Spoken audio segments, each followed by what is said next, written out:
So you've got the Segway Ninebot G3 and it does not charge. Very common problem. This video is going to tell you exactly what to do about it. First step, you want to make sure that you're using a new, I call it the Mickey Mouse 3-prong charger, to make sure that your old cable isn't defective. They're super cheap. You can just buy them for a couple bucks online. I'll put links below. Once you've made sure that it's not your charger, now let's start opening up the scooter and see if we can figure out what's going on inside. First step, I put the scooter upside down. That way I can access the bottom where all the screws are.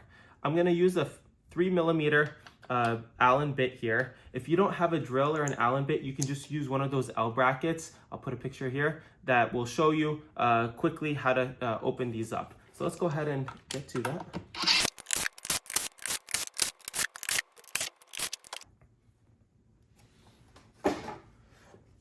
Now I've got the base completely exposed. And if we take a look at what's happening, here there's the charging port. So this is where the charger inserts. And you've got a brown and blue wire that's going through this quick connect into this silver box here, which is separate from the controller. This is the converter, or what Segway calls their internal charger on their website. And you can see it feeds the wires in there. And then out the other side, you've got these three wires, white, black, and red, coming through a single cable that goes into this male adapter.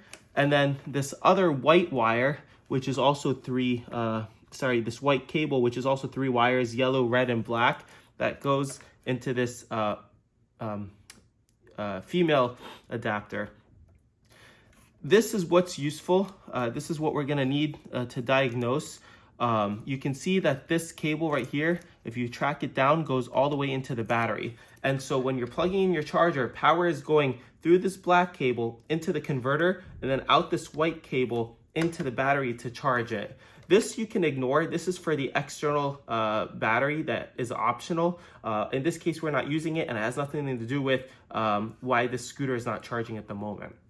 And so to better understand why they have this setup, most electric scooters, the charging port will go directly to the battery. And so if you have a sudden surge in current or something bad happening, the first line of defense is either a very small fuse in some scooters, or the battery itself takes the hit and suddenly you're down multiple hundreds of dollars because your battery got damaged. Whereas Segway smartly uses these converters so that these take the hit rather than the actual multi-$100 battery. You've got this, $50 piece of parts here that can be replaced pretty easily and doesn't completely drown you financially.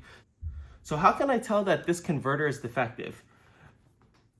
Be super careful, but first you're gonna plug in your 3-prong charger, that you usually use to charge your scooter. And then I'm gonna grab a multimeter. You can find these online for $10. I'll put in a link below.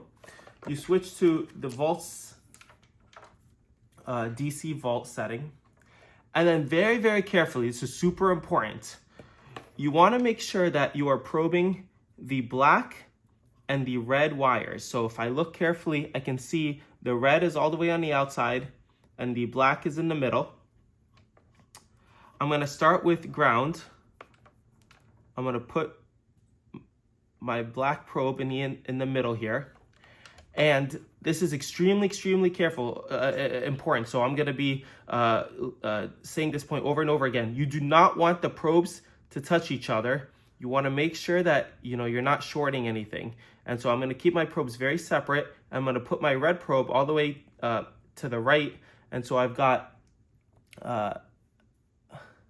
see if you can see that. I've got my black in the middle, my red all the way on the right. And if I read the voltage, right now it's reading 1.5 on my multimeter. That is definitely not the appropriate current. This is a 48-volt battery, and so the charger that is required for this is a 53-volt charger. And so I should actually be getting 53 volts coming from my charger into the converter through this cable in order to appropriately power this battery. Because if I'm not getting 53 volts or 53 to 54 volts, this will not charge the battery. There's something very wrong with the converter. So let's go ahead and swap it out and see what happens. I'm gonna unplug my charger for safety, obviously. and there's 2 screws that are holding the converter down to the bottom of the scooter. So let's go ahead and remove those. I like to use a metal tray to put my screws in. That way I don't lose them. You can use like a paper plate or just something that you know you're not going to lose the screws at. And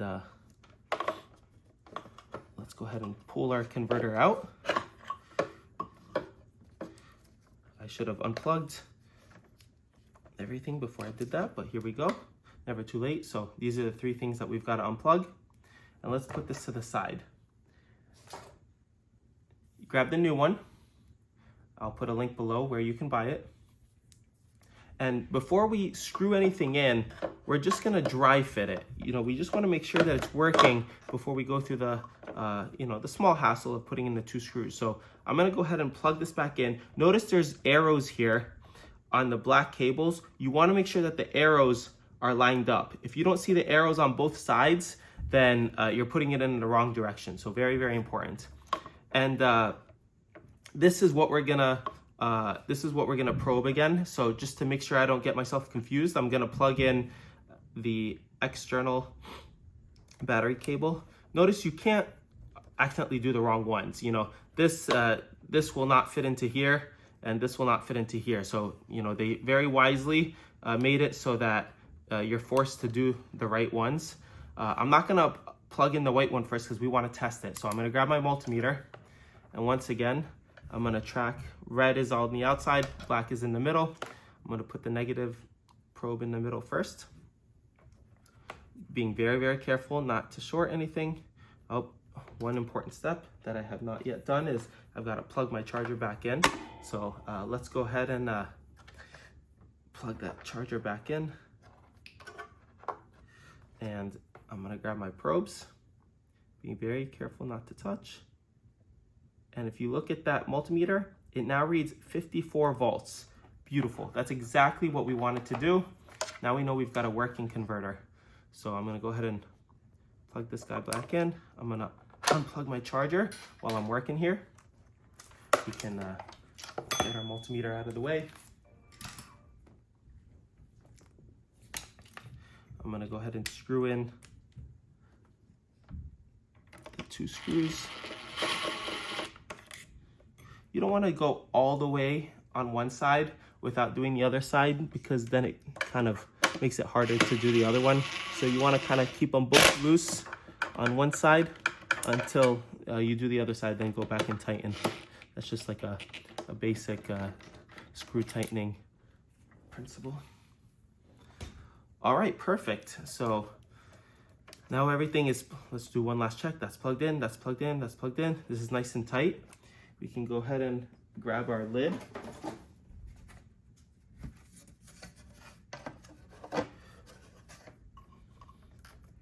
We're gonna make sure that the wires have plenty of slack to go down. And it looks like they do. Oh, you wanna see this rubber gasket here? This came out, so I wanna make sure it's nice and tight in place. That way the waterproofing of the scooter that Ninebot does such a great job doing doesn't get ruined. So that gasket is in place. I'm gonna go ahead and apply the lid. Now we just go through and screw everything back in, and this scooter is ready to be charged. You can do what you want, just seize that day. What you doing? Guys, if you enjoyed this video, please like and subscribe so we can continue to make more videos in the future.